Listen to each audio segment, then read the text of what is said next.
America Iran ನಡುವೆ ಭುಗಿಲೆದ್ದ ಸಂಘರ್ಷ. Iran ಮೇಲೆ ಮುಂದುವರೆದ ಅಮೆರಿಕ ದಾಳಿ. ಕಶ್ಮ ದ್ವೀಪ ಬಂದರ್ ಅಬ್ಬಾಸ್ ಮೇಲೆ ದಾಳಿ.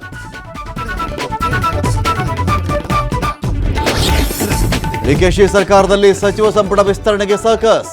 ರಾಹುಲ್ ಗಾಂಧಿ ಒಪ್ಪಿದ್ರೆ ಕ್ಯಾಬಿನೆಟ್ ವಿಸ್ತರಣೆ ಫಿಕ್ಸ್. ಇಂದು ಸಂಜೆ ಒಳಗೆ ದೆಹಲಿಗೆ ಬರುವಂತೆ ಬುಲಾವ್ ಸಾಧ್ಯತೆ. ಪ್ರತೀಕಾರದ ದಾಳಿಗೆ ಇರಾನ್ ಸಿದ್ಧ. ಹಿಟ್ ಲಿಸ್ಟ್ ಬಿಡುಗಡೆ ಮಾಡಿದ ಇರಾನ್ ಸೇನೆ.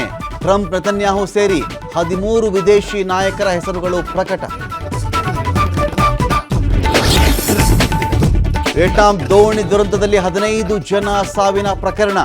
ಭಾರತೀಯ ಪ್ರವಾಸಿಗರ ಮೃತದೇಹಗಳು ಇಂದು ಮುಂಬೈಗೆ. ಲೈಫ್ ಜಾಕೆಟ್ ಧರಿಸಿಲ್ಲದಿರುವುದೇ ಸಾವಿನ ಸಂಖ್ಯೆ ಹೆಚ್ಚಳಕ್ಕೆ ಕಾರಣ. ಥೈಲ್ಯಾಂಡ್ನ ನೈಟ್ ಕ್ಲಬ್ನಲ್ಲಿ ಅಗ್ನಿ ಅವಘಡ. ಬೆಂಕಿಯ ಆರ್ಭಟಕ್ಕೆ 27 ಮಂದಿ ಸಾವು. ಗಾಯಗೊಂಡ 63 ಜನ ಸ್ಥಳೀಯ ಆಸ್ಪತ್ರೆಗೆ ದಾಖಲು.